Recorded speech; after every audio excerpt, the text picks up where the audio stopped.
friends. Welcome back to the Porn of Books podcast. I am LaShawn, your host, and I have too many books to read. And I don't know why. I feel like I say this every time I come on here, but I have too many books to read, friends. I have this self-imposed deadline of books I want to read and get off my very, very, very crowded TBR before the end of the year. It's something about them, lingering into the new year that for some reason just doesn't sit right with my soul. But unfortunately, I keep opening up new books. Oh, it's a sickness.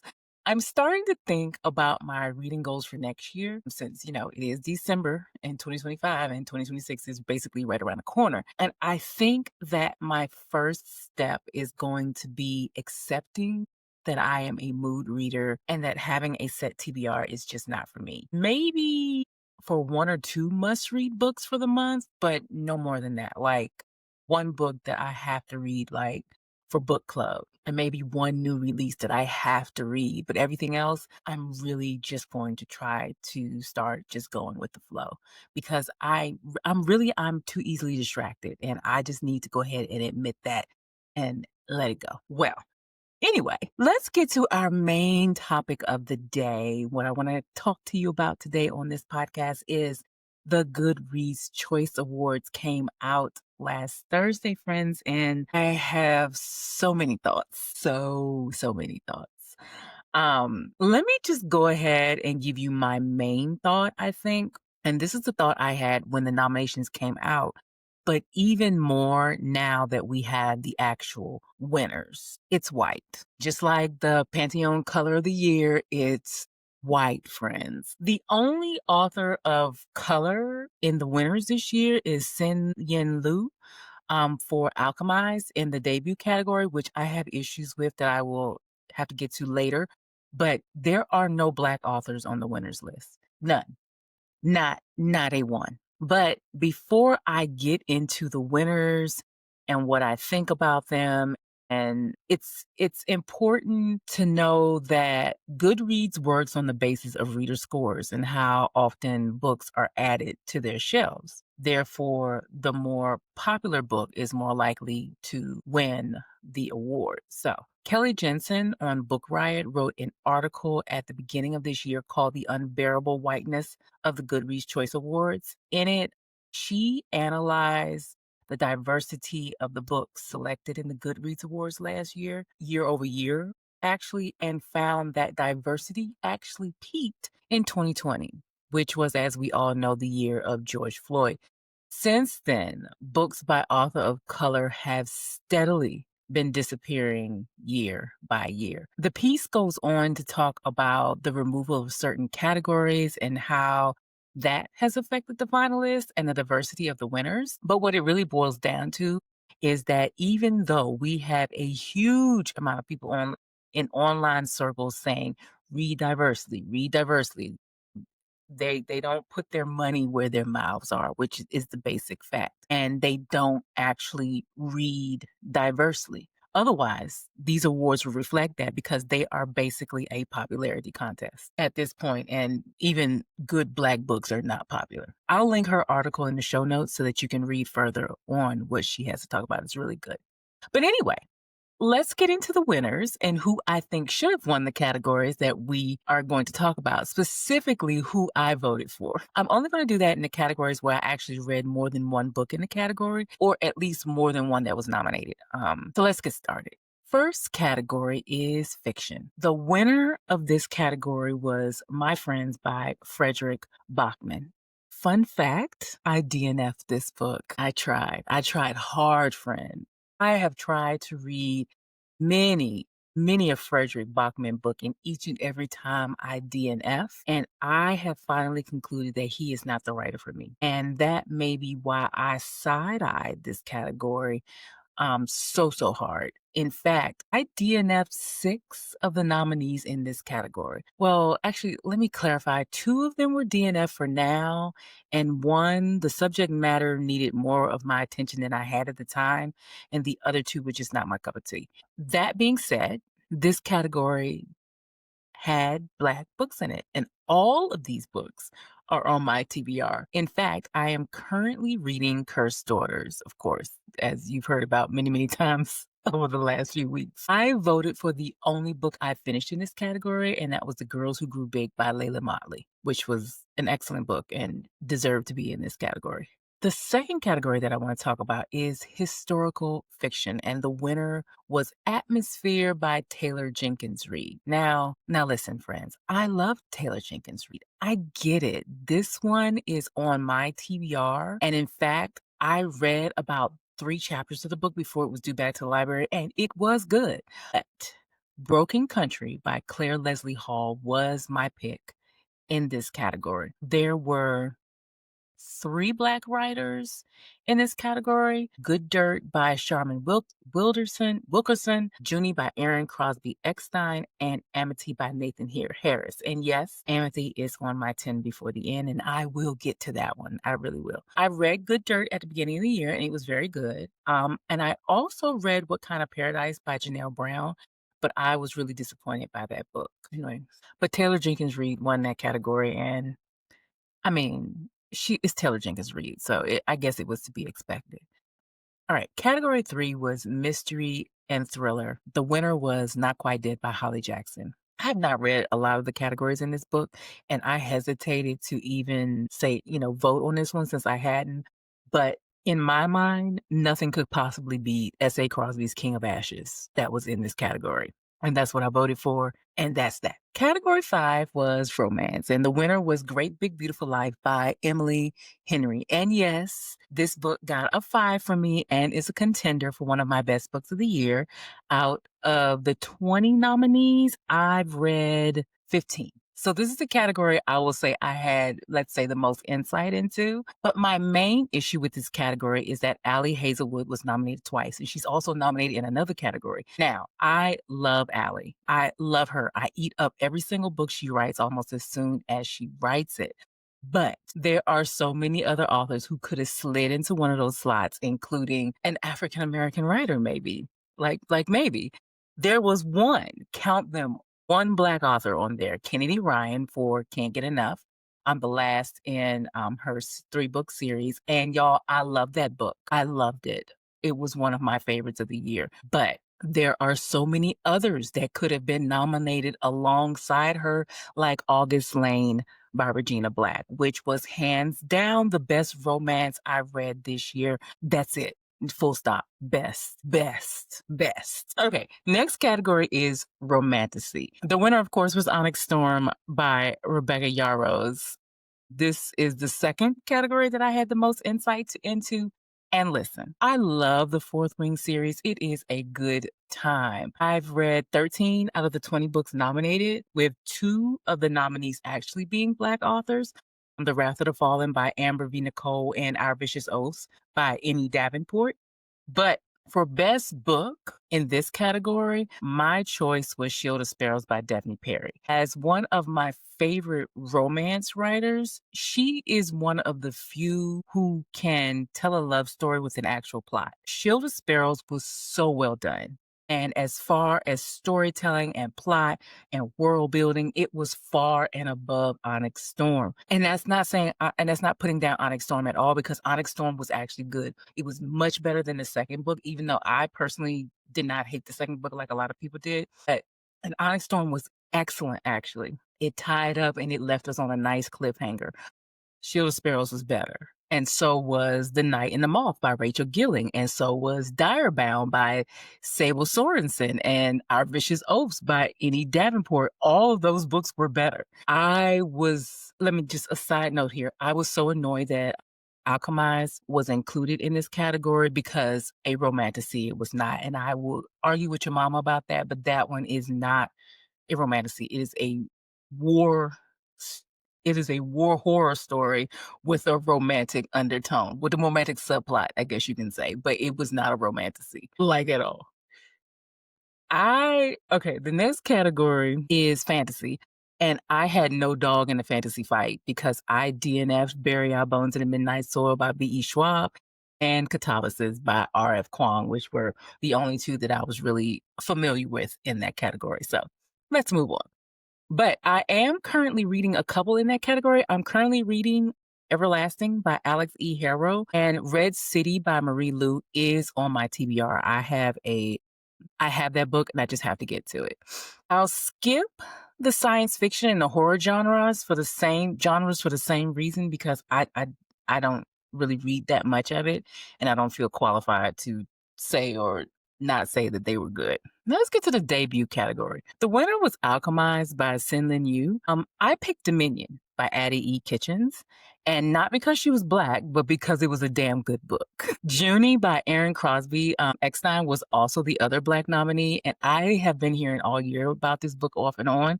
So I really am going to, after all of this, I feel like I really needed to add it to my TBR. It's got a pretty cover too. I really do need to get it.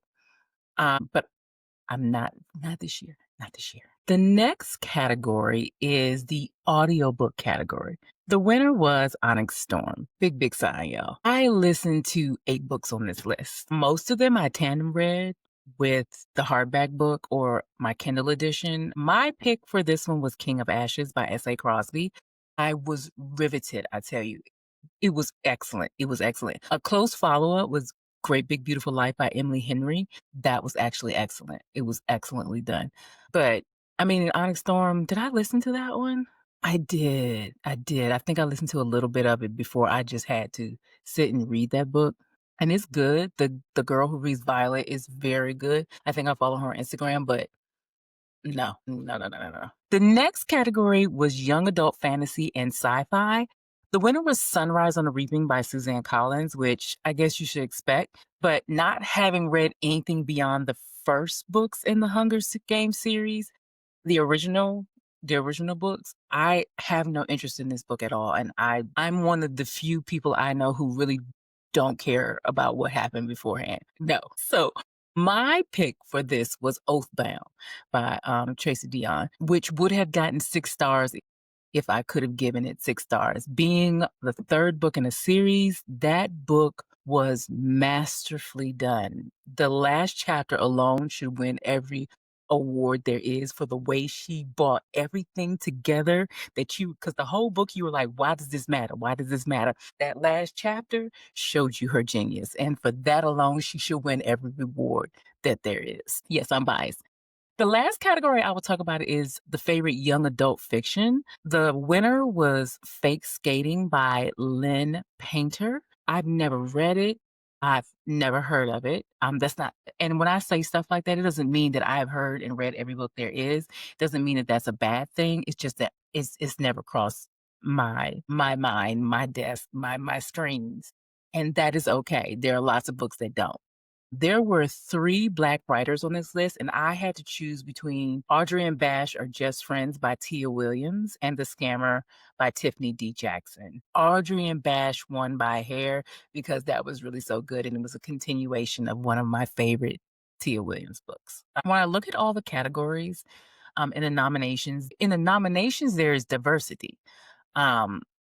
And perhaps not as much as I, as a Black reader, would like, especially knowing all of the good books that were published by Black authors this year, but there was some diversity. I will give them that. The problem comes that when you see some of the winners, it really feels like more of a popularity contest rather than what was the good book.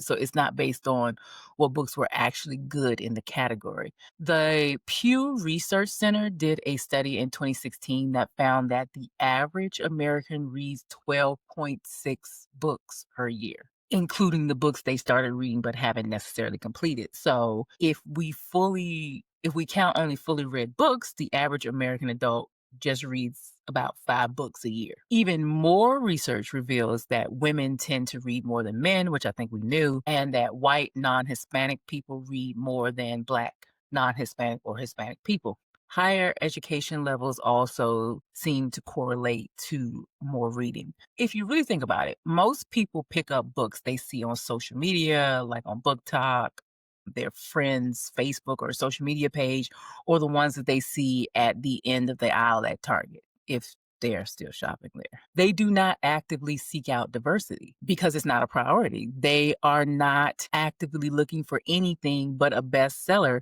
that maybe their coworker or their bestie told them that they just had to read, or that they saw in People magazine, or that one of their favorite influencers were reading, or that Reese's book club or Oprah's book club or Jenna's book club is promoting. That's the only way they know about newer books that might be diverse. And like I said, if these sources are not diverse, then there is no diversity in reading or in contests like the Goodreads Choice Awards. This is one of the reasons why I started this podcast. I read a lot of popular fiction. I read a lot of bestsellers, new releases, or the books that you find at the end of the aisle. I read them. I read them. But I also read and try to share books that have not gotten, you might say, as much attention. Books by Black authors, books by marginalized authors, books by gay and lesbian authors. I try to share a lot of different books that I read on a lot of different topics, even some nonfiction, even though it is not my favorite, because I feel like I need to show that you can be a diverse reader. I love to share my obsession with Linden Hills by Gloria Naylor and my niece's Black Chick Lit book club this year. That is why I decided to read Toni Morrison for the book club next year instead of the dystopian fiction book club I had in mind. Because diversity in reading only comes when people are exposed to it. They will not actively seek it out for themselves because it deviates from the norm, it deviates from the easy. So no matter what people say in public, they're going to read what they know. They're going to gravitate towards what they know. Get it? All right. I hope that that was not a ramble. I hope that you enjoyed my analysis of the Goodreads Choice Awards and the winners. I will put a link to join the 2026 Porn Over Books Porn Over Books book club, where we're reading Toni Morrison all year. We're reading all of her fiction works. There are actually 12, and so each month we will read a new one. I saved the short story for last because it will come in December, which is a busy month. So I figured that's a perfect time for a short story. We are starting, of course, with The Bluest Eye in January, and if you want to join us, because in a couple of weeks, I will be starting to send out some stuff about it to get us ready to read. If you want to join us, I'm going to leave the link in the show notes so that you can join us. Remember, it's 25% off with that link for podcast listeners. All right. Let's get into what I'm currently reading, the fun part of the series. I just finished reading Bound by Ali Hazelwood, and I know I just talked about this girl, but she has been busy this year. She wrote a lot. I don't know if she all wrote it at the same time or if it's just all being released at once, but she was a busy girl this year. I think let me see, she had Deep End, she had Problematic Love Story, she had Mate, and she had this one. So that's 4 books. And she had a couple of other little short stories that she was with in another one. So I think it's like 5 or 6 this year. She's been a busy, busy bee. But anyway, I just finished reading Bound. I'm going to tell you about it. Veronica Vera Mercer, raised by grifter, uses her art history skills to forge paintings. When grad school debt and her French troubles close in, what would be a quick side hustle catches the eye of Dr. Victor Ashworth, a reserved British professor who politely kidnaps her and proposes a deal. Creative forgery of a mysterious ancient manuscript for him, and he'll pay her like an obscene amount of money. As they spend long nights together working over vellum and rare inks, the job becomes increasingly dangerous. And Vero begins to question Victor's true motives, along with why she's growing more drawn to him than she should be. The interesting thing about this book is that originally it was only on Spotify as an audiobook. It is still only on audio, and I read it when it came to Libro FM. But it is only and only, like I said, an audiobook. There is no physical book of this. You cannot just go to the library or the bookstore and pick this up. You have to listen to it. She did this last year with a shorter book that I can't recall what the name of it was, but it was about 2 programmers and they were like enemies. It was like an enemies to lover situation, but it was like a short story. And I can't recall what it was called right now, but it was cute. But this one, I enjoyed even more. It was my brand of romance where there is more to the story than just the romance, when the subplot is just as good. And it had a happily ever after, which I can't believe there are people out there in the book verse who are actually arguing that a romance novel doesn't have to have a happily ever after. I mean, isn't that the whole point of a romance novel? There doesn't have to be smut in a romance novel, but there does have to be a happily ever after. Otherwise, it's just fiction with a romantic subplot. And I said what I said. That that is it. I am currently reading Dolly All the Time by Annabelle Monaghan. Yes, I'll talk more about this in a minute. Dolly Brick has always handled every crisis herself, from her mother leaving to returning home at 39 to save her family's house. So when she finds Stuart Whitfield, the irritatingly handsome heir to the town's founding family, stranded after a humiliating public breakup, she naturally steps in. His proposed arrangement seemed simple, but shared dinner and society events soon turn into a sunset boat rides and scorching kisses. As Dolly catches unexpected feelings, she's forced to confront the one problem she's never solved. After a lifetime of relying only on herself, can she finally trust someone else? Y'all, I know. This is what I meant when I said I was not meant to have a set TBR. This book is not even being published until May of next year.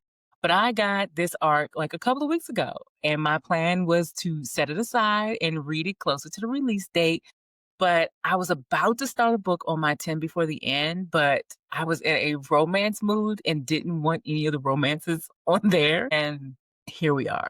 It's so good. The main female character is almost 40. She's 39. And that alone has me into it. Annabelle Monaghan, she is a great writer. And I usually really try all her books. And this one is just what I needed right now. I am about 70% through it. And I'm at the point where I can feel the third act breakup coming, and I'm cringing waiting for the other shoe to drop because right now it's cute and it's easy, but our main character has oldest daughter syndrome and all the controlling hangups that come with it. And so I relate to her. So I'm waiting for her to blow something out of proportion. I'm waiting and I'm upset that it's coming. Next up on my to be read list is to either finish Cursed Daughters and Blood Moon or DNF them both for now, and to finish our Vicious Oaths. The first two in particular have been lingering for far too long. And I think that I've been, especially Blood Moon, if I can't get into it by now,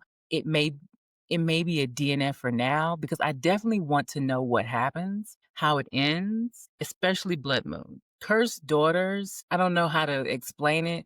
I don't know if it's the subject matter or how it's structured, but I cannot get into a rhythm with it. And so I might have to put it aside and come back to it. I've done that before, and then I come back and suddenly it's easy. If I can stay on track next week, I will, with either DNFing or finishing them because it's our Vicious Oaks, especially because I had put that one down and I picked it back up. And when I picked it back up, I was like, oh, why did I put it down? But then I discovered Dolly. But anyway, I should be done with 4 out of the 10 books on my 10 before the end list by the end of next week, by the time you talk to me next. But will I stay focused, friends? This is the question. Stay tuned on the next episode of Pouring Over Books. There are only 2 more episodes left this year. Just a little bit of housekeeping. We will be skipping Christmas week because it's Christmas week and y'all need to be with families. And I do too. But I will be back on the last Tuesday of the year with the best books I read all year list. I was going to do it next week, but friends, I have a feeling that something might be added to my list at the last minute. So we're going to wait. I don't know how folks are rushing with their best books of the year list when the year is not over yet. Next week, I'm going to be sharing the books that I DNF'd this year. I went through my list and it's quite an interesting little list. And so I think I'm going to go through the books that I DNF'd and why I DNF'd them. I might include some of the ones that I DNF for now and say what is the difference? We'll see. But like I said, it might include some of my 10 before the end, if I'm being honest, along with a few I talked about earlier in this episode. All right, friends, that is all I have for you today. As always, if you enjoyed listening, I'd love it if you would follow me on Apple Podcasts or your favorite podcast platform. And if you have a minute, please think about leaving a review on Apple Podcasts or sharing the podcast on social media. It helps us to grow and find other bookish friends. And if you'd like to connect with me, you can email me at pornoverbookspod@gmail.com. And you can also connect with me on my personal Instagram at LaShawn Wiltz and TikTok at the same name, or my Substack, LaShawn Wiltz. Everything's in my name. Anyway, thanks again for listening. I will talk to you later, friends. Bye.